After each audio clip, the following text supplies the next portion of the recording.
Pada suatu kali, serombongan orang Farisi dan beberapa ahli Taurat dari Yerusalem datang menemui Yesus. Mereka melihat bahwa beberapa orang muridnya makan dengan tangan najis, yaitu dengan tangan yang tidak dibasuh. Sebab orang-orang Farisi seperti orang-orang Yahudi lainnya tidak makan kalau tidak melakukan pembasuhan tangan lebih dulu, karena mereka berpegang pada adat istiadat nenek moyang mereka. Dan kalau pulang dari pasar, mereka juga tidak makan kalau tidak lebih dahulu membersihkan dirinya. Banyak warisan lain lagi yang mereka pegang. Umpamanya hal mencuci cawan, kendi, dan perkakas-perkakas tembaga.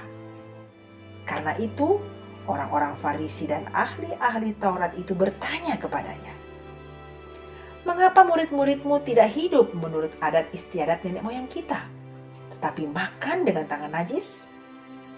Jawabnya kepada mereka, "Benarlah nubuat Yesaya tentang kamu, hai orang-orang munafik. Sebab ada tertulis, bangsa ini memuliakan aku dengan bibirnya, padahal hatinya jauh daripadaku. Percuma mereka beribadah kepadaku, sedangkan ajaran yang mereka ajarkan ialah perintah manusia. Perintah Allah kamu abaikan untuk berpegang pada adat istiadat manusia." Yesus berkata pula kepada mereka, "Sungguh pandai kamu mengesampingkan perintah Allah, supaya kamu dapat memelihara adat istiadatmu sendiri.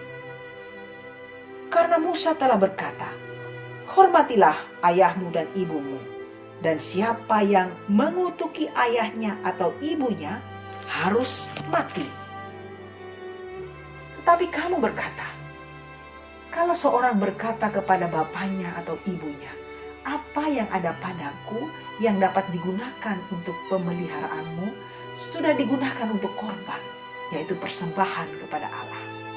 Maka kamu tidak membiarkannya lagi berbuat sesuatu pun untuk bapaknya atau ibunya. Dengan demikian, firman Allah kamu nyatakan tidak berlaku demi adat istiadat yang kamu ikuti itu. Dan banyak hal lain seperti itu yang kamu lakukan." Lalu Yesus memanggil lagi orang banyak dan berkata kepada mereka, "Kamu semua, dengarlah kepadaku dan camkanlah.